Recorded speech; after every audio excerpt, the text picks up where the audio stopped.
In 1968, in between his numerous drug binges, Andy Warhol and photographer Nat Finkelstein coined the phrase, "In the future, everybody will be world famous for 15 minutes." Of course, when this phrase was originally said, the web was something that people tried to get off the wood-paneled walls behind their sunburst clocks.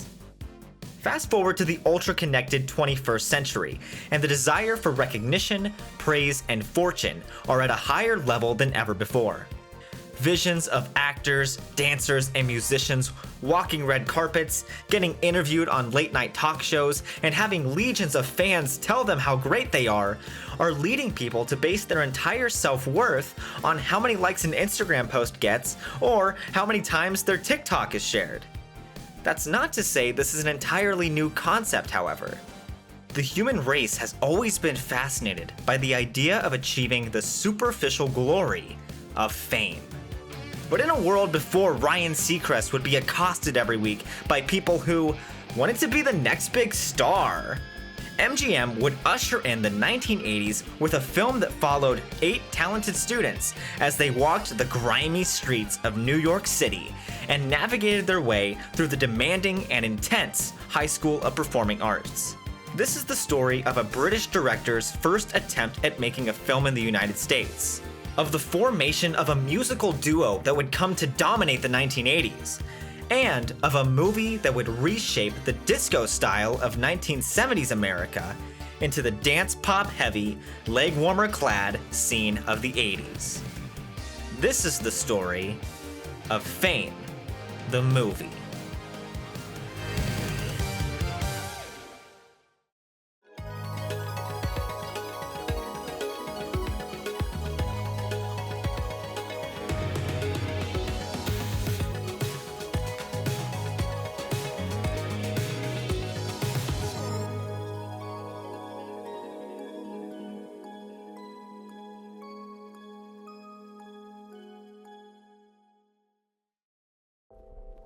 Welcome to Fear City.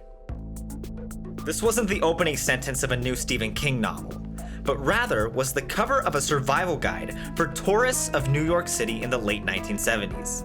The bustling, posh, and affluent New York of today was a very different place back then.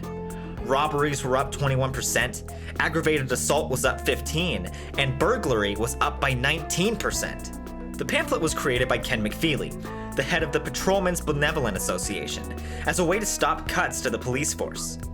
It warned visitors to stay off the streets after 6 p.m., to safeguard their handbags, and to avoid public transportation, but also to not walk anywhere. However, the best safety advice offered by this pamphlet was, until things change, stay away from New York City if you possibly can. The exaggerated pamphlet caused widespread panic among the city government, since tourism was one of the last industries keeping New York afloat. The city was close to bankruptcy after years of bad policies. The subways were littered with graffiti, buildings were in decay, and no neighborhood was complete without a storefront dedicated to showing Mr. Leon the Spanking Professor. Yet while the city seemed to be tearing itself apart on the surface, there was still one major force bringing people together underneath: art. Since New York was so cheap and so close to the rich history of Broadway, it became a stronghold for the misfits, leading to a home for an eclectic mix of artists. On a snowy January night in 1974, a group of dancers got together to share stories of the experiences that had led them to that point. After multiple rounds of these discussions, director Michael Bennett had the groundwork for a new musical. 1 year and one massively successful run at the Public Theater later, a new musical would open at the Shubert Theater on July 25th, 1975, named A Chorus Line. Broadway had been in a major slump, but the show was able to save the Great White Way by increasing attendance by nearly 2 million people, reinvigorating Times Square, and becoming a major tourist attraction in the process. When a theatrical agent named David De Silva finally saw the show in 1976, he was particularly struck by the song Nothing. Performed by the Puerto Rican character Diana, it chronicled her humiliating experiences during acting classes at the High School of Performing Arts. He was struck by this, and envisioned creating a film based around the ambitions, struggles, and trials of young students who wanted to make a living in the performance world. In essence, he could create a pre-chorus line. De Silva was a native New Yorker who graduated from Queens College with a degree in history. His original plan was to become a teacher, but he soon fell in love with theater and started training under famed acting coach Stella Adler. This combination of New York, history, and theater meant that it would only be a matter of time until he developed an interest in the High School of Performing Arts. The school, which students would endearingly call PA for short, was established in 1948 on the Upper West Side of Manhattan as a magnet school. While traditional public schools are typically zoned out based on the location of the student's home, a magnet school is able to transcend those boundaries, which leads to a diverse mix of students. While the school is public, that doesn't mean that everybody gets in. In 2009, out of nearly 9,000 applicants, only 664 were accepted. The competition to get in during the 1970s was fierce, and the auditions were nerve-wracking. The students weren't only fighting to get into a program to learn about art, they were fighting to get into a school where it was okay to be different. It was more than a school. It was an opportunity to belong and have a greater chance at achieving a better life. De Silva started spending time at PA, observing the students as they went about their days. Out of all the classes and different rooms in the school, the one area he kept finding himself going back to was the lunchroom. The area possessed a special atmosphere of collaboration through artistic chaos, with the diverse mix of different disciplines working off each other. In one corner of the room, there would be kids running a dramatic Shakespearean scene, while violinists practiced Vivaldi in another. It was through these encounters that De Silva was finally able to come up with a name for his new project: Hot Lunch. Keeping these experiences in his back pocket, De Silva knew that a film set in a performing arts school would be an organic and natural setting for a musical. During his time as an agent, De Silva had been able to make numerous connections in the film and theater world. This came in handy when he was trying to figure out who to bring on board to pen the script for Hot Lunch. After being impressed by a production based on Mary Queen of Scots named, you guessed it, Mary, De Silva approached the show's playwright, Christopher Gore. The problem is, Gore wasn't interested. He had never written a screenplay before, nor did he have any desire to. His heart was in the theater. His most recent production to make it to the Great White Way was a show called Via Galactica in 1972, which was the simple tale of a space sanitation worker in the year 2972 who collects trash on an asteroid where everyone wears a spinning hat which controls their emotions. The storyline was so convoluted that a last-minute decision was made by the producers to throw a show synopsis into the playbill, but audiences still didn't know what was going on. Still, after De Silva presented his ideas for the story, Gore agreed to do it. Using this foundation, he fashioned a rough script that would chronicle the tumultuous 4-year journey of multiple talented students enrolled in various fields within the High School of the Performing Arts. With the script finished, the newly formed creative artists agency signed up to represent the film, and within no time, a bidding war began between 5 different studios that all wanted to bring Hot Lunch to life. Upon surveying all of the options, the one studio that really stood out to them was MGM, since they had a history of teen-centered musicals dating back to the pairing of Mickey Rooney and Judy Garland. When all was said and done, De Silva paid Christopher Gore $5,000 to write the script. MGM would buy it for $400,000. British director Alan Parker and his longtime producer Alan Marshall stared at 2 very different scripts. Parker's star was rising, following the success of his direction of Oliver Stone's screenwriting debut, Midnight Express, a gritty prison drama that single-handedly destroyed the tourism industry in Turkey. MGM had given De Silva a list of 10 directors to choose from, and after seeing the film, Parker was on the top of that list. And now, Parker and Marshall had a decision to make. On one side of the table sat the script for One from the Heart, and on the other sat Hot Lunch. What sparked Parker's interest in Hot Lunch was the exciting prospect of finally being able to work on his first American film in New York City. He was no stranger to musicals, with his first feature film being called Bugsy Malone, a musical comedy which starred a young Jodie Foster. Now granted, Hot Lunch was far cruder than Bugsy, but Parker was drawn to the idea of shining a light on the flip side of the American dream. The first meeting between Parker and De Silva at a restaurant in Manhattan didn't exactly go as planned. Parker told him that he would be writing his own version of the film, and that Alan Marshall would be producing, not De Silva.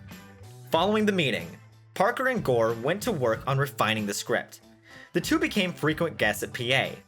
The time spent with the students was crucial to the success of the script, ensuring that they were using the right vernacular. Soon, many of the students' actual stories and experiences began to make their way into the script.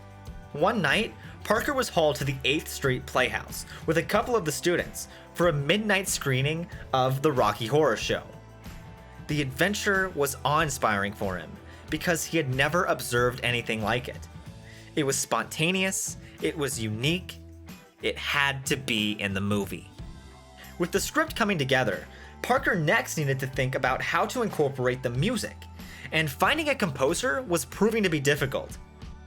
He sought out the composer of Midnight Express, but he had to turn it down since he was busy working on a new Donna Summer album. He suffered the same fate when approaching Electric Light Orchestra's Jeff Lynne. Parker desperately needed someone who knew every possible kind of music, from classical to rock to pop. After talking to a close friend, producer David Putnam, a meeting was set up between Alan Parker and a relatively unknown composer named Michael Gore. No relation to Christopher Gore, but the brother of singer Leslie Gore, Michael had been a protege of Leonard Bernstein and contributed to his sister's hit song, It's My Party. The meeting between director and possible composer was set for the day after the Academy Awards, when Midnight Express lost to The Deer Hunter. Gore was certain that after that, the meeting wasn't going to happen. But the next day in Los Angeles, the two did meet, and they got along famously. When it was discovered that Gore had just gotten an apartment in New York City, he was brought on board for the film. Not as a composer, but rather as a musical coordinator. In terms of filming locations, the crew originally intended to film on site at the actual High School of Performing Arts in Manhattan. But in order to do that, they had to win over the school board. And it wasn't going to be an easy fight. Alan Parker and Alan Marshall sat stiffly in their chairs opposite a group of intimidating, concerned, humorless members of the New York Board of Education. Parker had been attempting to instill the board with confidence that Hot Lunch would be a wonderful way to showcase the school and effectively put it on the map. Hearing this sentence, the head of the board sternly replied, "Our school has been on the map for 40 years, and we already have hundreds more applicants than we can admit. Publicity is the last thing that we need." When Parker and Gore rewrote Hot Lunch, they wanted to push reality as far as it could go. The film would be split up into multiple vignettes, documenting the students' different arduous journeys through school. This caused conflict with De Silva, who was more interested in the motivation and joy of the school, while Parker was more interested in exploring the pain. The new script ran the gamut of taboo subjects, from sexuality to racial inequalities, to drug use, to abortions, to the sleazy horrors of the casting couch. The new version tapped into the gritty reality of New York in the 1970s, much in the same vein as Saturday Night Fever. In a way, the city was a character in and of itself, and the environment helped to demonstrate that just because these kids were extremely talented, they still had to walk the same grimy streets as everybody else. The school board wasn't impressed, and unanimously denied the crew access to film on location at the High School of Performing Arts. Following the decision, a member of the school board violently waved a copy of the script around while yelling, Does there have to be so much profanity? No one in our school system speaks this way. To which Alan Marshall whispered, like f*** they do. Following the fallout, MGM still refused to censor the picture. And knowing that denying the movie access to film would be a huge loss for the economy, the director of the New York City Mayor's Office of Film, Nancy Littlefield, assisted in subverting the Board of Education by helping the production secure filming locations at 2 abandoned nearby schools. On top of dealing with the headaches from the press fallout involving the school board, Parker was also having to fight New York labor unions that weren't in favor of his British production team. Standing his ground, he was able to work out a standby agreement, which allowed local laborers to be on set to serve as a backup, as well as agreeing to hire an American cinematographer for a future production in Britain. When it came time to cast the film, he supplied a copy of the finished script to PA's principal, Richard Klein, who was surprisingly delighted by it. But he seemed to be the only one. The New York Board of Education demanded that the High School of Performing Arts deny their students from taking part in the film. But knowing that the film would be a great opportunity, Klein secretly convinced the team to schedule filming for the summer, when it wouldn't be in competition with their school hours, and he would legally have no authority over the activities of the students. In defiance of the school board, casting calls were posted at both the High School of Performing Arts and the High School of Music and Art. Parker was extremely stressed when it came to casting. On top of all of this, the production still hadn't found a composer for the film. Michael Gore had been in enough meetings with Parker and the producers that he knew what sound the movie needed. The problem was, he needed someone who could write the lyrics to his harmonies. Across town, a young actor named Dean Pitchford took a few deep breaths before meeting his newest collaborator. The two had shared the same vocal teacher, and he had heard through the grapevine that the man he was about to meet was creating a new one-man show for Broadway. Pitchford had started out in New York as an actor, originating the lead roles in Godspell and Pippin. But after a chance encounter with composer Alan Menken, he realized that he had a talent for writing lyrics. Taking a shot in the dark, he sent the man a parcel of his lyrics with the invitation of collaborating on the new project. The show would essentially be a concert called Up in One, and it was set to be the unofficial Broadway debut of cabaret star Peter Allen. In all, Pitchford would write lyrics for 5 of the songs in the show, which opened on May 23, 1979. In the audience that night, on a brother-sister date, sat Leslie and Michael Gore. As Michael started skimming through the playbill, he noticed a lot of the familiar lyricists. But one name stood out that he didn't recognize: Dean Pitchford. Following the show, Gore went backstage to congratulate Allen on a great show before inquiring to learn more about Pitchford himself. In pure Peter Allen style, he gushed over his new lyricist's professionalism and talent. Wanting a collaboration and having been impressed by what he had heard of Pitchford's work, Gore was able to get in touch with him to extend the offer to work on Hot Lunch. Pitchford was quick to agree. Meanwhile, casting was proving to be impossible for Alan Parker. Knowing that the greatest obstacle to a production is time, producer Alan Marshall reminded Parker that the longer they took with casting, the less time they would have for the actual rehearsals. And so, after seeing over 2,000 artists, the cast for Hot Lunch was officially set. The casting was unique in that it featured no famous celebrities, but rather many aspiring young performers who closely resembled their characters. Lee Carreri, a student at the Manhattan School of Music, would be cast as the innovative musician Bruno Martelli. Paul McCrane would be cast as Montgomery McNeil, the troubled son of an actress who's struggling to accept his homosexuality. Barry Miller, who had received great acclaim for his role of Bobby in Saturday Night Fever, would be cast as Ralph Garci, an aspiring stand-up comic modeled much in the same vein as a real PA alumnus, Freddie Prinze. Maureen Teefy would be cast as the shy and reserved Doris Finsecker, and Antonia Franceschi, formerly a backup dancer in Grease, would be cast as the wealthy heiress dancer Hillary. While Parker had promised to see all of the kids enrolled in PA audition for a chance at a lead role, only one current student was cast. Her name was Laura Dean, and she would play the hard-working, constantly humiliated dancer Lisa Monroe. The rest of the real students would still be featured in the film though, as bit roles and background extras.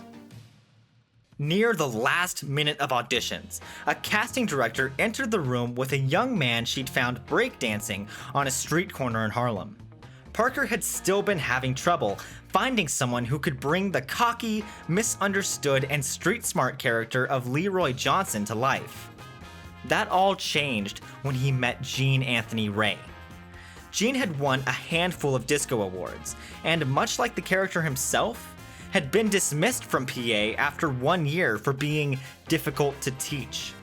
Even though someone had already been cast, choreographer Louis Falco and Alan Parker changed their minds after seeing that Gene was the perfect fit to play Leroy, based on personality and raw dancing talent. When it came to the role of the ultra triple threat Coco, Parker was interested in a young actress named Irene Cara, who he felt could bring the power and vulnerability that the character needed. She was a talented performer, having been doing it since the age of 3.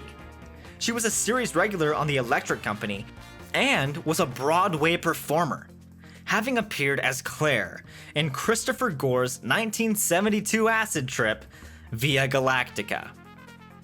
After seeing Cara in an off-Broadway production of Ain't Misbehavin', he invited her to his office for an audition. She sang a cappella for him, and while he was pleased, he wasn't confident that her singing would be enough to essentially carry the film. He brought in Michael Gore for a second opinion.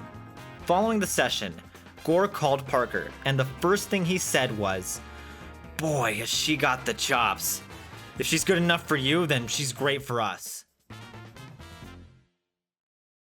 While the final film would focus on 8 students, Parker originally intended to focus on 9. For the 9th student, Parker cast a talented young actress named Debbie Allen, just a year before she would be nominated for a Tony Award as Anita in the Broadway revival of West Side Story. Allen's journey to this point had been one filled with heartache and rejection due to a wide-held belief that African American dancers didn't have the body structure to fit the traditional ballet body type. When she first auditioned for Hot Lunch, she tried for the role of Coco, before the role went to Cara. Still being impressed by her track record and skill, Parker decided to cast Allen as Coco's nemesis, Lydia. And just like that, Hot Lunch had officially found its cast and its personality. Just in time to lose its title. When the cast was finally handed their scripts, they were confused to find that instead of Hot Lunch, the front page now just read, Title. The reason for this stemmed from an eye-opening taxi trip involving the director.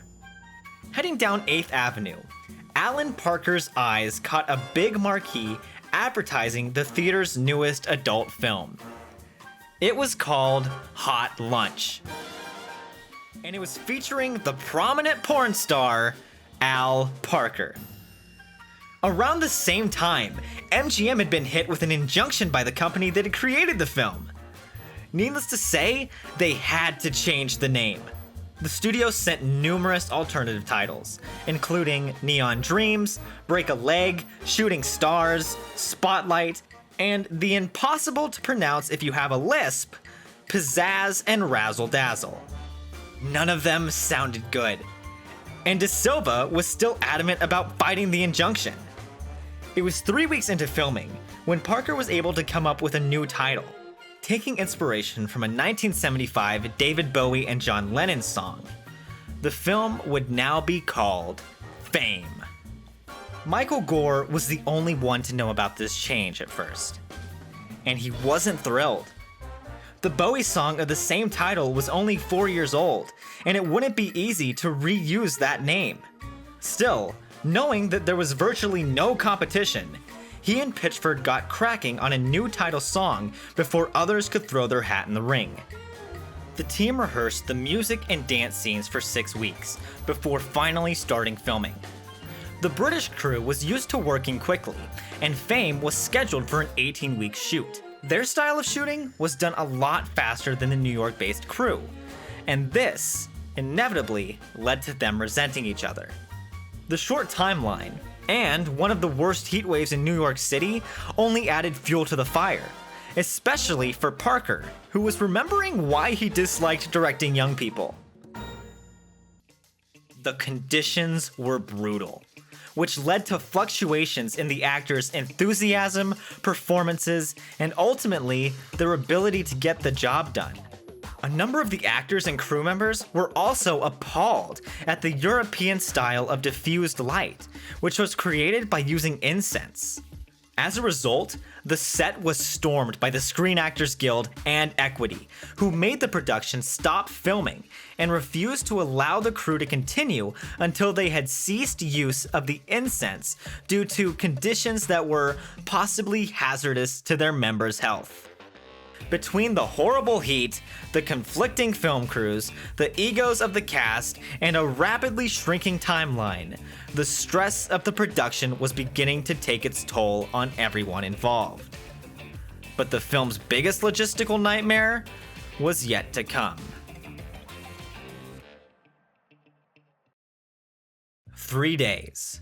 That was how much time had been given to the Fame team to film the biggest sequence of the entire movie. Wanting the world to hear his son's music, the scene would find Bruno Martelli's dad pulling his taxicab up to the school and blaring the song Fame at full volume, only for the block to become dominated by over 200 dancing kids taking part in 8 different routines choreographed by Falco. But when it came time to film the sequence, the main theme still hadn't been written. Proving to be a big motivator for Michael Gore while he was composing, they decided to instead use Donna Summer's disco hit Hot Stuff as a filler track. It goes without saying that New York City is one of the most congested cities in the world, and shutting down 46th Street for filming was going to be a nightmare. To make matters worse, the night before the scene was set to begin, the camera operator had to return to England for personal reasons. Not knowing what else to do, the director of photography operated the camera for an hour, before a big black limousine pulled up to the set and a group of union representatives in all black suits stopped the production. They informed Parker that a director of photography couldn't be a camera operator, and they could either fill the position with an operator from their union, or the entire film would be shut down permanently. Traffic was getting out of control. The enormous cast was getting impatient, and more importantly, they were running out of time to get the shot. Begrudgingly, they opted for the replacement camera operator, who proceeded to only slow things down more. On day 2, Parker was accosted by the New York City Police Department, who told him that the film had backed up traffic so bad, they were considering only allowing the production to shoot until 4 p.m. Parker took a deep breath and tried to maintain control. Then, the dancers went on strike, and the men in black suits returned to the scene. Since some dancers were performing on top of a taxicab, they now demanded to be paid an extra $100 a day for the stunt. Producer Alan Marshall had enough and began squabbling with the union representative in the middle of 46th Street.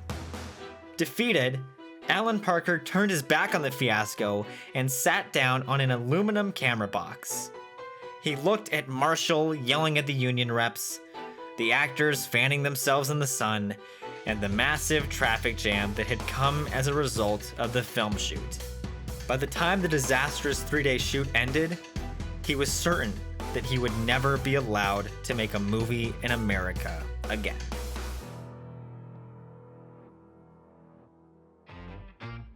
The average length for a movie in the 1970s was around 2 hours long. At this point, Fame was going to be 10. Parker knew that he was going to need to make cuts. And one of the victims of this decision was Debbie Allen. Debbie's dress was returned to her, along with a check and the crew thanking her for her time. They had reels and reels of footage, mostly because the cameras never stopped rolling. They wanted to capture the natural chemistry and interactions that made the real PA experience special.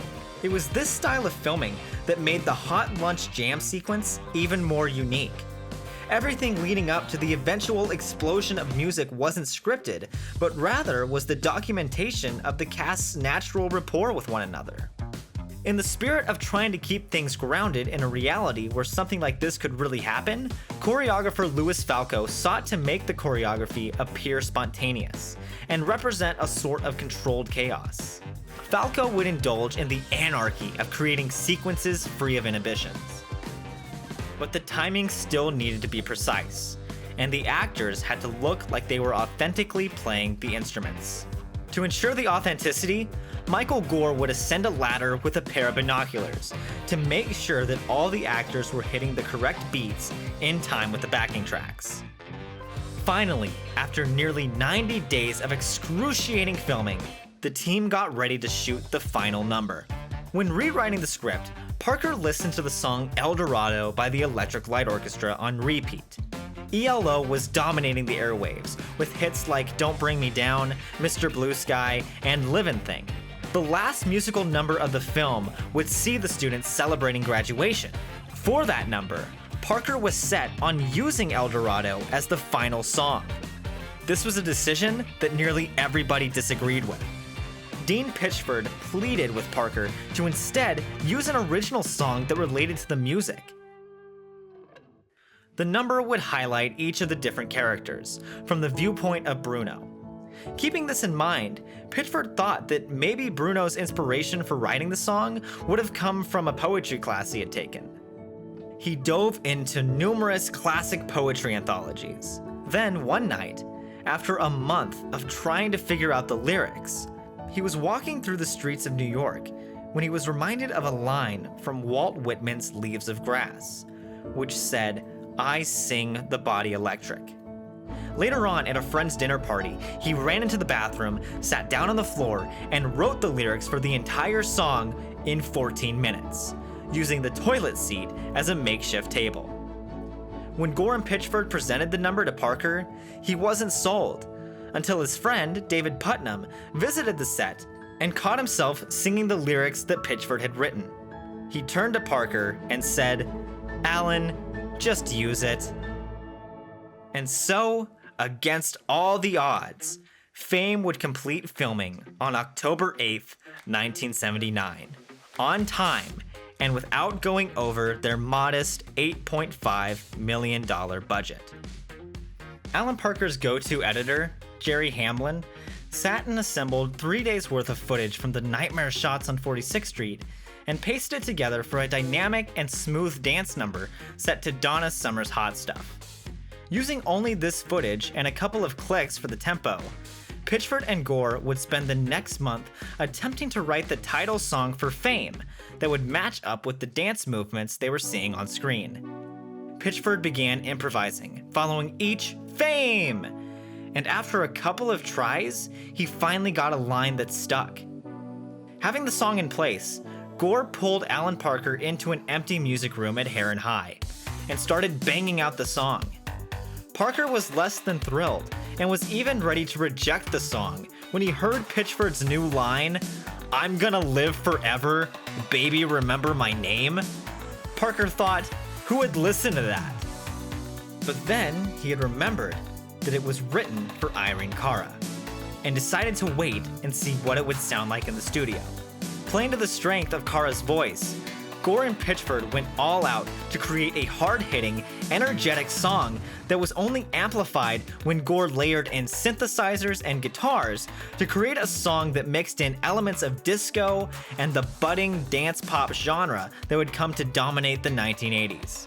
On Cara's recommendation, they started laying down the background vocals with singer Luther Vandross.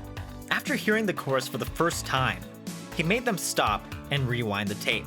Following the line, "Baby, remember my name," he let out a melodic and hypnotizing, "Remember, remember, remember." Parker was sold.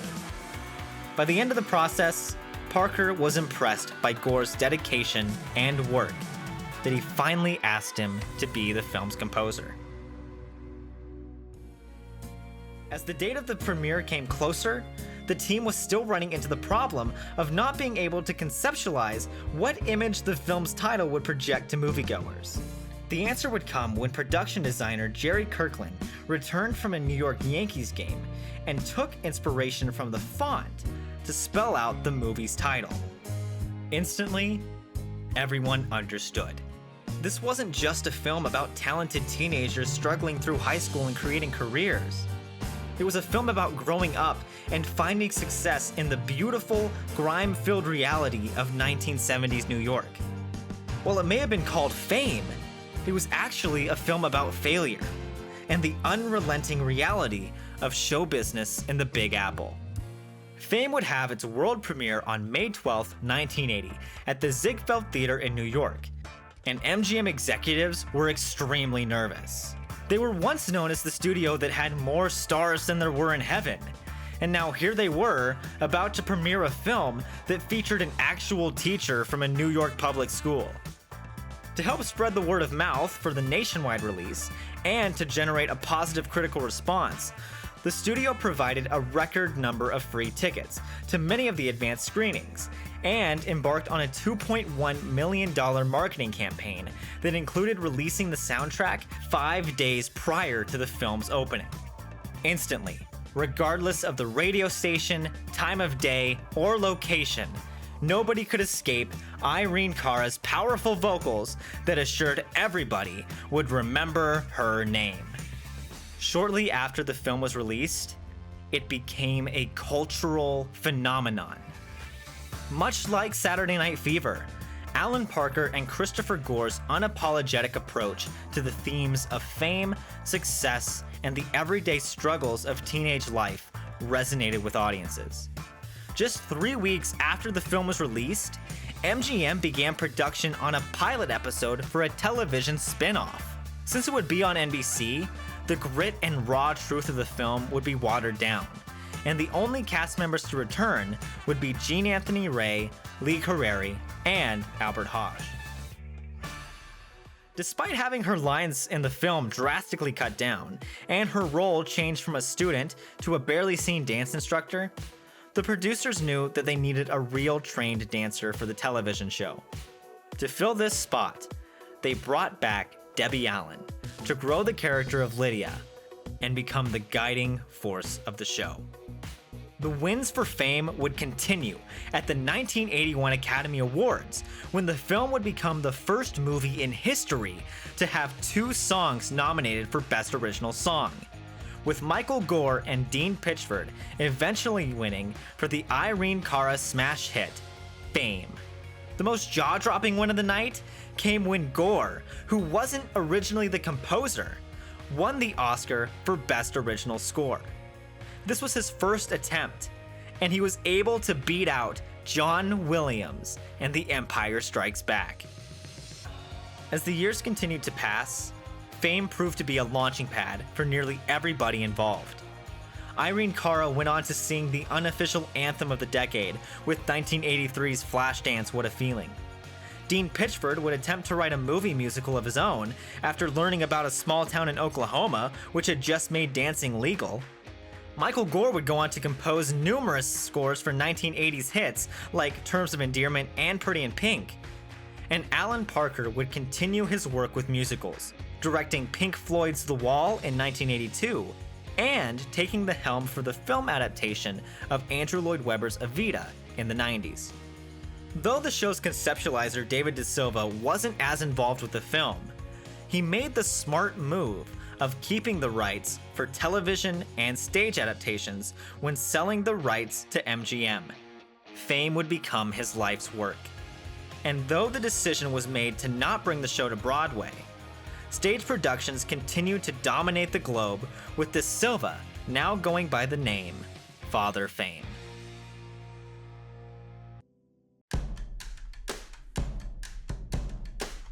Over 40 years after the release of Fame, it's evident that the film will live forever. Unlike the step-ups and lemonade mouths that would dominate the 2010s, Fame was unique in the way it was created with a 1970s frame of mind.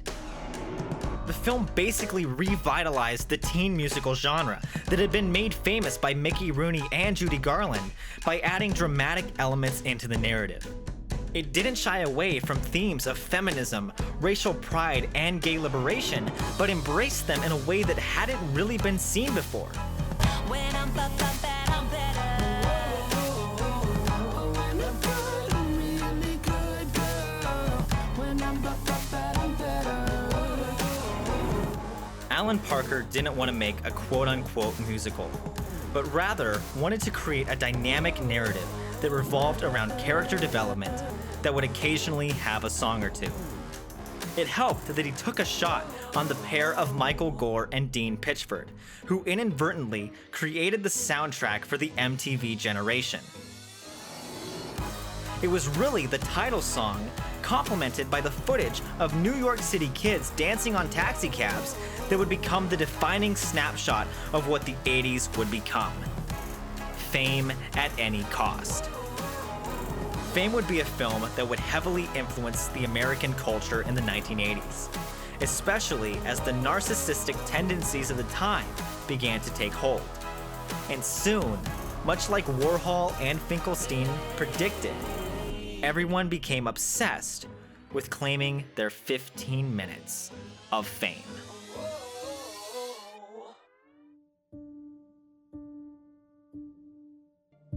Following the release of Fame, Gore would find himself on top of the world.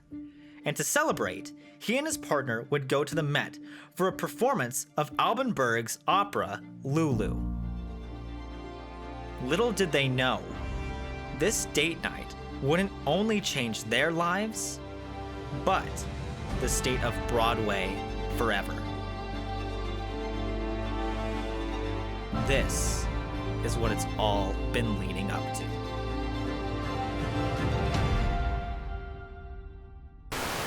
It has a great energy to it. The dancing is spectacular. It's a great big dance show.